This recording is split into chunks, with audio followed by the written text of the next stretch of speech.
అందరికీ నమస్కారం. మానవ జీవితంలో ఎదుగుదలకు అతిపెద్ద అడ్డంకి ఏది? శత్రువుల, పరిస్థితుల కాదు, మనిషి తనలో తాను పెంచుకునే ఆవేశం. కురుక్షేత్ర సంగ్రామంలో అర్జునుడికి శ్రీకృష్ణ పరమాత్మ బోధించిన గీతాసారం మన ఆవేశాన్ని ఎలా అదుపు చేయాలో వివరిస్తుంది. ఈరోజు మనం ఆ పరమాత్ముని వాక్కులను తెలుసుకుందాం. భగవద్గీతలోని 2వ అధ్యాయంలో శ్రీకృష్ణుడు ఆవేశం యొక్క పర్యావసనాలను ఒక క్రమ పద్ధతిలో వివరించారు. క్రోధాత్ భవతి సమ్మోహః, సమ్మోహాత్ స్మృతి విభ్రమః, స్మృతిభ్రంశాత్ బుద్ధినాశో, బుద్ధినాశాత్ ప్రణశ్యతి. ఆవేశం కలగగానే మనిషిలో అజ్ఞానం ఆవహిస్తుంది. అజ్ఞానం వల్ల ఏది మంచి ఏది చెడు అనే విచక్షణ కోల్పోతాడు. దీనివల్ల మనిషి తన గతాన్ని, తన బాధ్యతలను, విలువలను మర్చిపోతాడు.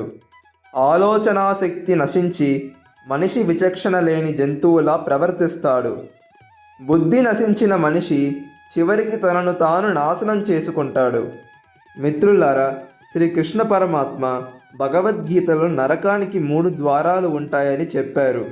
అవి కామము, క్రోధము మరియు లోభము. ఇందులో క్రోధం అంటే కోపము. ఈ కోపం హద్దులు దాటినప్పుడే అది ఆవేశంగా మారుతుంది. ఆ ఆవేశంలోనే మనిషి తన విచక్షణను కోల్పోయి తప్పుడు నిర్ణయాలు తీసుకుంటాడు. శ్రీకృష్ణుడు కేవలం సమస్యను మాత్రమే చెప్పలేదు, పరిష్కారాన్ని కూడా చూపారు. సుఖదుఖాలను సమానంగా స్వీకరించడం నేర్చుకోవాలి. ఏ పరిస్థితిలోనైనా మనసు నిలకడగా ఉంచుకోవడం అలవాటు చేసుకోవాలి. ఇంద్రియాలను అదుపులో ఉంచుకున్నవాడే నిజమైన యోధుడు. బయట శత్రువులను గెలవడం కంటే తనలోని ఆవేశాన్ని గెలిచిన వాడే గొప్పవాడు. ఆవేశం వచ్చినప్పుడు మౌనంగా ఉండడం లేదా ఆ ప్రదేశం నుండి తప్పుకోవడం ఉత్తమం. మౌనం ఆవేశాన్ని చల్లబరుస్తుంది. మిత్రులారా, ఆవేశం అనేది మనం ఇతరుల మీద చూపే ప్రతాపం మాత్రమే కాదు, అది మన వ్యక్తిత్వాన్ని శాశ్వతంగా దెబ్బతీస్తుంది. దీనిని వివరించడానికి ఒక చిన్న ఉదాహరణను చూద్దాం. ఒక గ్రామంలో ఒక యువకుడు ఉండేవాడు. అతనికి ఆవేశం చాలా ఎక్కువ.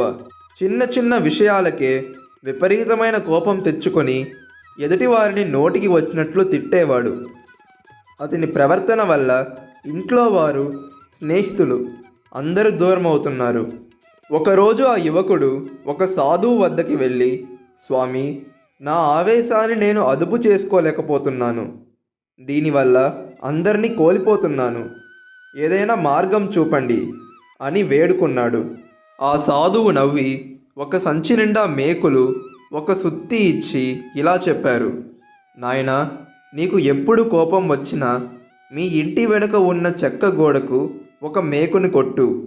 మొదటి రోజు ఆ యువకుడు తన కోపం వల్ల 30 మేకులు కొట్టాడు. రెండవ రోజు 20.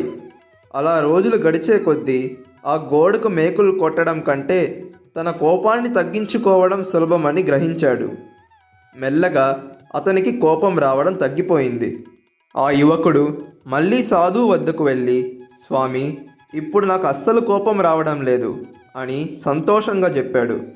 అప్పుడు సాధువు, సరే, ఇప్పుడు నీకు కోపం రాని ప్రతిరోజు ఆ గోడ నుండి ఒక మేకును తీసేయి అని చెప్పారు. కొన్ని రోజులకు గోడ మీద ఉన్న మేకులన్నీ తొలగించబడ్డాయి. సాధువు ఆ యువకుడిని గోడ వద్దకు తీసుకెళ్ళి ఇలా అన్నారు, నాయనా, మేకులైతే తీసేశావు, కానీ ఆ గోడను ఒక్కసారి చూడు. ఆ మేకులు కొట్టిన చోట రంధ్రాలు అలాగే ఉన్నాయి కదా. ఆ గోడ ఇక ఎప్పటికీ పాతలాగా అందంగా ఉండదు. ఈ కథలో నీతి ఏమిటంటే, మన ఆవేశం కూడా ఆ మేకు వంటిదే. మనం కోపంలో అన్న మాటలు, చేసిన పనులు ఇతరుల మనసులకు రంధ్రాలు చేస్తాయి. తర్వాత మన క్షమాపణలు చెప్పిన ఆ మనసుకైన గాయం మాత్రం అలాగే ఉండిపోతుంది. భగవద్గీతలో కృష్ణుడు చెప్పినట్లు నరో వినశ్యతి అంటే ఆవేశం ఉన్నవాడు నశిస్తాడు. ఎదుటివారి మనసును గాయపరిచే అధికారం మనకు లేదు. ఆవేశం వచ్చే సమయంలో ఒక్క క్షణమాగి ఆ మేకు వల్ల కలిగే రంధ్రం గురించి ఆలోచించండి. మౌనంగా ఉండడం, లోతైన శ్వాస తీసుకోవడం ద్వారా మన మనసు మన అదుపులో ఉంచుకోవచ్చు. ఆవేశాన్ని వదిలి ప్రేమతో కూడిన మాటలను అలవాటు చేసుకుందాం. ఈ కథ మీ జీవితంలో మార్పు తీసుకొస్తుందని ఆశిస్తున్నాను. ధన్యవాదాలు.